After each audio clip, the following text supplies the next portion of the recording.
Welcome to Women Thrive podcast. This is where you'll get to hear incredible stories of female entrepreneurs, business owners, women from all walks of life. Myself, Raymond Jan, and my co-host Abigail will be interviewing incredible women, hearing inspiring stories of women from all around the world. I have no doubt that you will find something that will be life-changing for you. Make sure you hit that subscribe button and join us for our future episodes. So hi everyone, and welcome to another amazing episode of the Women Thrive podcast. Today I am joined by one of our amazing speakers, Dawn Gaden. She's going to be speaking on our stage at our summit in March. Well, depending on when you're listening to this, of course, as we're recording, it's in the future, but you might be listening to this in the future as well. But I'm so excited to speak to Dawn. We have the most amazing women on our summit stage with so many different stories, so many different skills, so many different gifts, so many different thoughts and thought leadership to bring into the world. So I'm so excited to have a conversation with Dawn today. Dawn is the CEO of Mind Body Counseling and Coaching. She's a licensed professional counselor. She's a yoga teacher. She's a mindset expert and self-image coach. She's also, of course, an international speaker. And she's written 3 books. She's a 3-time best-selling author. Welcome, Dawn. Thank you. It's so good to be here. And as you said, there's so many amazing speakers in this community. I've been just blessed to be a part of this community and learn from everyone. It's been great. Whenever I look at your bio, I just think, aren't we amazing? Like, we're so multifaceted, multidimensional human beings. We have all of these wonderful things that we can bring to the table and to come together and to share with the world. So, and you are absolutely a shining example of that. So I'm really looking forward to our conversation today. Thank you. Me too. I'm excited. Could you share a little bit about what do you do? What's your mission? What are you here on this earth to do? I believe we all have a purpose and a reason for being here. And sometimes it takes a journey to figure out what that is. But from a very young age, I knew I wanted to help people. And that came from living with a family that had its pros and cons.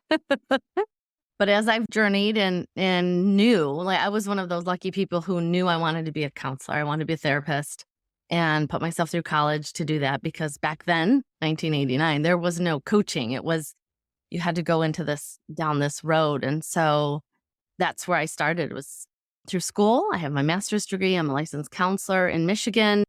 I've balanced that really well with being a mom. I'm married. I have 4 boys. And I had a really clear vision that I wanted a career and I wanted to raise my family. And so I worked part-time when the kids were young. My husband and I were like ships passing in the night for a while. And I would work at night, be home with my kids. And it's evolved because now they're grown up. And I continue to evolve my practice to serve people. I've had my own little shifts and transitions to dig deeper into what I'm here for. But I know it's to help people discover their truth, their worthiness. I mean, I've been doing counseling for 23 years, and one after another, I ask my clients, what do you want? Everyone's really clear on what they don't want. What do you want? And they want to be happy across the board, right? I just want to be happy. People are willing to give up 6-figure, 7-figure incomes because they're not happy. Because we've been looking out here for this happiness, and it's like, it's in here. And how do we turn it on? How do we turn on this in here? Something we can't really see or touch. And so that's what I help people do, is tap into that inner worthiness, inner happiness, inner sense of ease and joy. And then these things out here, like, even have more meaning. And so that's what I do. And so many different modalities, but at the core, that's what I help people do. And what are the modalities that you use for that? So I'm a yoga teacher. I'll start at the beginning a bit. So licensed counselor, and that was so back in the 90s, right? And then I would have clients say, "You're not a therapist, you're a coach." And back then, what was a coach? We didn't know what coaches were. I had no idea. So my clients introduced me to coaching, and I had asked them, "What do you mean I'm a coach?" "Well, you help me see possibility. You help me see like the good in me. You don't judge me. We don't stay stuck in this trauma and the pain. You help me move forward from it." And I said, "Well, absolutely. That's just always where I came from, why I wanted to help people to move and grow and see the possibility, like uncover their truth from all the junk that we collect along the way." And so I thought, let's check out this coaching stuff. So I enrolled in a coaching program, went through a coaching program and thought, yes, that's what I do. I do coaching. So that evolved. So it's sort of a coaching counseling blend. And then I went into yoga teaching because I love movement. Well, let me be honest. I'm a very high, my mind goes, right? So I found mindfulness practices because I struggled with anxiety and panic attacks, right? My mind goes. So as my journey progressed, I said, what can I find to practice myself and also teach that helps with many of us have this fast thinking mind, right? Just chaos is how I felt. So I found yoga. It's a perfect practice, mindfulness and breath work and being at peace and tapped into who you are and just being okay with who you are right in this practice. So that's where I bring yoga into the practice of how I work with my clients. And then I found a practice called intenSati. I discovered a teacher, the creator of intenSati in New York City. And I discovered intenSati for myself through just being home and teaching yoga and finding different modalities of yoga practices. And I would do intenSati on DVD in my living room while my kids were running around under my feet. And then through my journey through cancer, I found intenSati to help me so much through that major crisis in my life. I thought, I need to teach this. This has to be a part of what I teach my clients because it was that powerful in helping me through such a big transition in my life. Wow. Can you just talk a little bit into intenSati? It's the first time I've ever heard of it, but it's really lush. I feel like we need to learn what this is. It's so good. It's really a foundation of what I teach. What was funny is when I discovered it, I thought, that's what I'm teaching to my clients in an office in one-on-one conversations. This is a practice where you're in a group setting and you're moving. So you're moving the body with affirmations. So powerful, high energy movement with affirmations. I'm stronger today. I'm better in every way. I'm inspired to be the best that I can be. That's an example of some of the affirmations. And you have moves with every affirmation. And when I discovered it, I was looking for yoga practices, again, on DVD. I found the teacher, Patricia Moreno, what's her name? She had these classes, a yoga dance and yoga martial arts. And I thought, oh, this is fun. Just the whole embodying of all the pieces of us. And then I couldn't find her. And I thought, I need to find more of her work. She's a powerful teacher. And she created intenSati. So intenSati means, the first word inten comes from the word intention. Sati means mindfulness. So it's mindful intention. And so it is a combination of dance, yoga, martial arts. And so it's high energy movement with powerful positive affirmations. We use meditation, we breathe, we visualize. At the core of it, it's emotions. How do we feel? Words are really empty without the emotion of them, right? So it's embodying. And when we move the body and we speak powerful, positive words, we feel it. And so that's what sucked me in.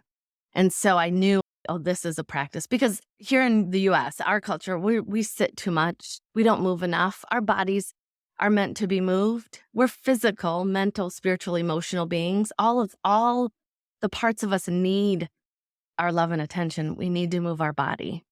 And so it's a practice I found that is just so powerful because it addresses all the pieces of us in one. I love that. I love that you do that, Dawn. I love to run when I do run. I love to run to binaural beats and affirmation. But this, it just sounds like next level. And you incorporate that then into your practice with the I work that do. your clients. Yeah. Yeah. So I'll have one-on-one clients. Many of my clients right now are on Zoom. So I have one couple clients actually that says, can we do some intenSati during our session? Absolutely. So I'll wear more comfortable clothes. I'll stand up. We'll do the movement for part of our session. Whew. And it like peels those layers of depression, anxiety away. And you're like, okay, I feel good. Now I can focus on what I want. So it's powerful. Yeah, I can imagine it's really powerful. Thank you so much for sharing. Sure, a lot of our listeners, certainly for me, this is a new thing that I've learned. That sounds amazing. I'm going to check it out. And of course, we'll be sharing all of Dawn's information. So don't you worry, you will be able to find her and be able to get involved in this as well. Dawn, you mentioned there a little bit about your journey. Do you mind sharing your story with us? Why do you do what you do and what's your personal story? Yeah. So we have these little shifts in our life, right? And so the first one was when I went off to college, 1989, long time ago. And I wanted to help people, but my school was hard for me. Like I love to learn. I was the one in the front row learning, listening, but I couldn't take a test worth beans. I'd fail tests and I thought but I always saw possibility. I knew there was a way. So I'm like, I know there's a way to get to where I want to go. I just have to figure that out. What I figured out was after I was experiencing panic attacks and anxiety, and I had my first panic attack in the front row of a university class. And I thought I was dying, thought I was having a heart attack.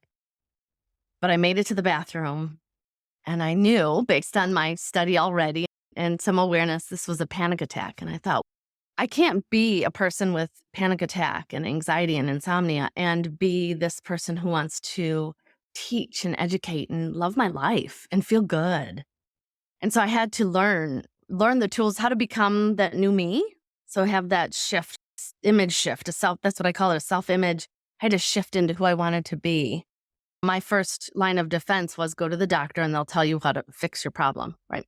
So, and that solution wasn't an option for me. I thought a pill isn't going to save, that's not the answer. And so I found and I don't remember how I found it, but I found meditation.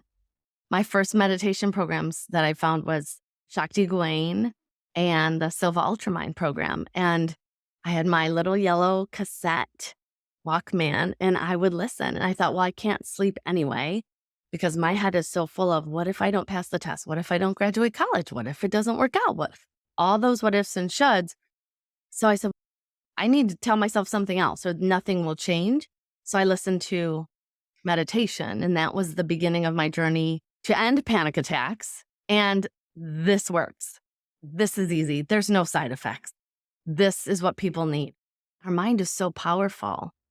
And so that was my first journey. And then if we leap way, way ahead, when I was diagnosed with cancer, it was a big shift. So lots of things happening in that scenario that created this dis-ease in my body. I had twins, so I have two boys, and then I was pregnant with twins, and it was a very scary pregnancy. We didn't know if they were going to make it, and that's another story in itself. But what a journey that was. They made it. They're beautiful, healthy boys. They're 17 now, the young twins. And we had the twins. We bought a house, our dream house in the woods, and my husband loses his job. And so I thought, still wearing having part of that old story of save the day, be the hero, take care of business kind of person, I got a full-time job. And it was destroying me. I didn't want to hand over my job as mom to my husband. Didn't want to do that, but it seemed like the right thing to do. And I got the full-time job and it was in a really toxic environment. And it was a moment when I was driving to work to that place and it was a dark day. It's like, you remember these moments like it was yesterday. And I just thought I could leave. I could just keep driving and disappear. No one would notice. No one would care because I had nothing. I was depleted. I was not the mom I was supposed to be or I wanted to be. I was not 100%. I was unhappy. I was depressed. I felt just empty. And so I thought, just keep driving. Mike will figure it out. He'll take care of the boys. It'll figure out. I just disappear. And it was like that little nudge on the shoulder. It said, Dawn, wake up. Wake up. There's always a way. There's always a way. And it was like a shake in the car, like someone shook me. And I'm like, yep, yes. there's always a way. So I prayed, help me, because I don't know the way. And so I just had that moment of just, okay, we'll see what happens. Then I was diagnosed with cancer.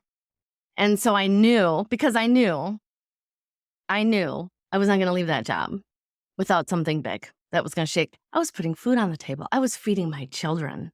You can't give that up. Have to sacrifice, have to do it this way. And it's like, something's going to shift, but I can't leave this job. My health was at risk. Life was really, you're faced with this life-altering experience. And I thought, this job means nothing compared to that. And so I left the job, and I think that was the first time I took 2 years off work. I said, I'm done. I can't help myself, so I'm not going to help anybody else. I'm done. I'm just going to be a mom. I'm going to play in my garden. I'm going to plant flowers, feed the hummingbirds. But I kept finding myself going back to mindset, mental health, happiness, joy, purpose, life purpose.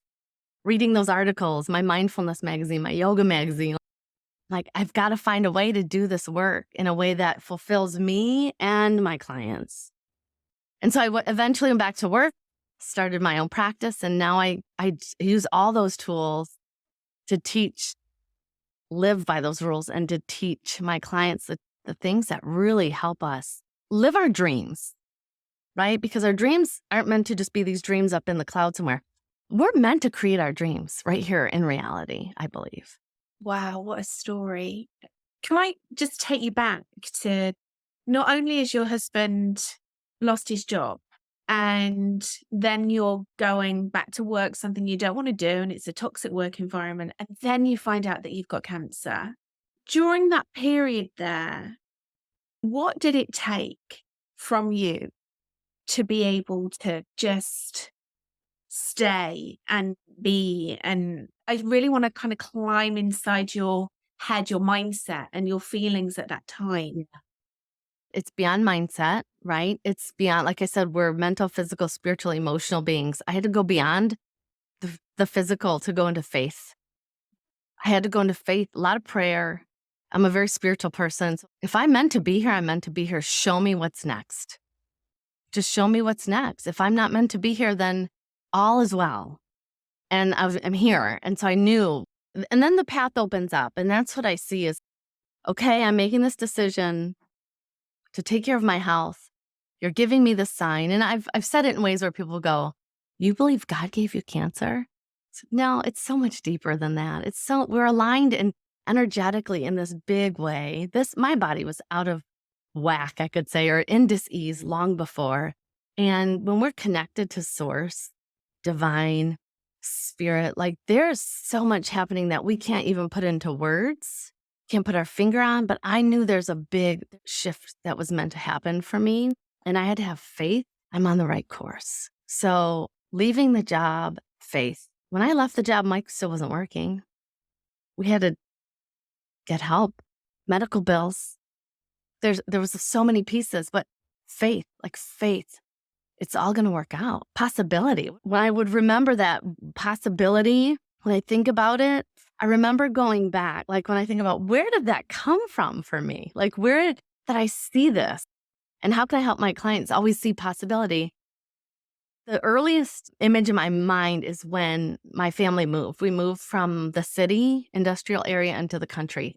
And I have this specific moment I was third grade, and I'm laying in this big field of grass that felt like heaven. I remember laying in the grass and I was looking up at the stars, and it was the first moment I thought, possibility.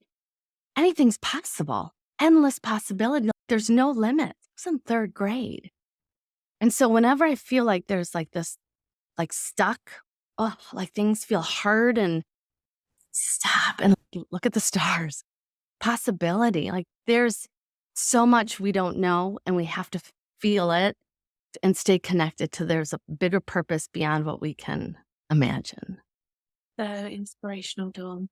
Yeah. And keep you sharing with us. What's the possibility that you're creating now? There's got to be more. More creating, more possibilities that you're. So I come from a family history. When we look at our paths and our patterns, a common theme in the family for generations. Blue collar family was struggle. Work hard, spend your money because you can't take it with you, struggle. So possibility is end that generational story. No more struggle, ease, joy, enjoy your life, like just enjoy. And so that's the possibility for me is seeing that I teach it to my kids, my clients, like what's possible, go big, get out of the box, right? Get out of this box of the world like this. And then we have to function within, no, like possibility. And so really reaching so much a part of what we do, right? Like our personal life, our work life, and I mesh them because what I do for work is part of my purpose. Like it's who I am. It's not separate. It doesn't just pay the bills. It's like I show up every day doing the work I love, as well as living in my family and joy and travel and vacation. And so continuing to just bring more possibility to people, like see ease, see joy, let go of the struggle. I've worked with clients who are willing to give up 6-7-figure incomes because they're unhappy, because it's so hard. No, there's another way. There's another way. And we're meant to be happy because that's where we keep getting there. Like, wait, I'm not happy. This doesn't mean anything if I'm not happy. Yeah. Got to find that way to happiness. And it's there because it's like if we feel it, we know we're meant for it. So how do we tap into and get real clear on what we're feeling? So we live it. We're here for a reason. Every single one of us on this planet are here for a reason. Forever, however long, however short, it doesn't matter. There's a purpose. And that's one of the things I love about the Women Thrive Summit and all this incredible community and the speakers that we have. Every single woman that speaks on the stage, including yourself, is purpose-driven, doing purposeful work and sharing their story, wanting to leave a legacy. What would you say is the legacy that you'd like to leave, Dawn? When I'm gone, and again, I think of my kids, like when I'm gone, my kid can say, my mom loved her life. She was a bright light. She helped people and she loved and embraced everything and saw possibility in everything. It's a great legacy to leave, especially for your kids. Great. Yeah. I'm sure that we've got listeners, viewers who are maybe feeling like you did, or you know, the corporate careers or whatever it might be, work, life, business is sucking the joy out of life a little bit. And what would you say to those people? What would you say to anyone right now listening to this? What would you say is the next thing for them to do? Listen to your heart.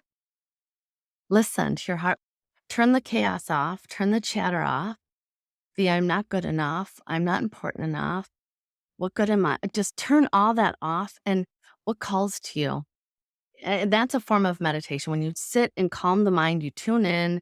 I connect, right? Source to my divine energy. Tune in. When you think about what does it feel like to be happy? And you allow that message to come in, you're going to know. And if you're not sure how to do that, that's what I teach, right? And it doesn't take hours. It can take a couple minutes, but it's a practice every day just to sit with yourself. Start with a minute, like really 60 seconds. What calls to me? What lights me up? What feels good? You're going to receive those messages. You're going to know. You're going to start feeling into it and honor it. Write it down. I'm a big advocate for writing paper to pen, not typing, writing paper to pen. Write it down. Honor your truth. Just a little bit every day. Yeah, that's great. I'm sure that everyone that's listening will want to find out more about you. Where do they find you, Dawn? How do we keep in touch with you? Where do we follow you? The easiest way, it's my name, my website, dawngaden.com. It'll take you to my website. That's the easiest way to find me. And then my social media is Facebook, Instagram, YouTube, and LinkedIn. They're 4. And if you just look me up, Dawn Gaden, you'll find me. My YouTube channel is where I put all my intenSati work. So each week I teach 4 moves with 4 affirmations. So each week you get a little taste of move my body, speak powerful, positive words, start to feel it. So that's a really good place to start, like checking it out and see how it feels to just move and speak and feel good. Yeah. And just to make sure that we've got that right, is Dawn Gaden is your YouTube channel as well. Yes. We can Yeah. go check it out. Yes. Yeah. So you'll see my coaching program is called the Image Shift. You'll see my picture, so you'll know it's me, but it's the Image Shift. But if you search my name, it'll take you to my YouTube channel and my website. Great. It's been an absolute pleasure having this conversation with you, Dawn. It really has. Do you have any last thoughts that you'd like to leave with our audience? This was the main takeaway from today. The power of your thoughts. Like, I'll leave you with my favorite quote, which is from one of my favorite teachers, Deepak Chopra. He says, every cell in your body is eavesdropping on every thought you think. Your thoughts have power. You have power over your thoughts. And so just remember that. You're more powerful than you can imagine. So own it. That's a great way to leave it. You're more powerful than you can imagine, so own it. That's the affirmation for today. There we go. That's it. Dawn, it Yeah. was great to meet you and to spend this time with you. Thank you. You too. I enjoy it. And thank you so much for watching or listening, everyone. I hope that you've enjoyed this episode. And of course, stay tuned. We have got some incredible guests that are coming onto our podcast and so many of our speakers as well that we want to share with you this season. So we're really, really excited. And it's going to be a great summit, isn't it, Dawn? Wonderful. I'm so excited. It can't come soon enough. We're really, really looking forward to it. So I hope that you can join us there as well. Thank you, everyone, for watching and listening. And we will see you soon. You soon. Thank you for tuning in to Women Thrive podcast. If you found today's episode empowering and inspiring, be sure to subscribe and follow us.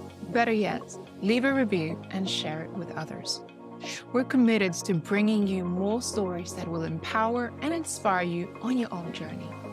Until next time, keep listening, keep learning, and keep pursuing your dreams.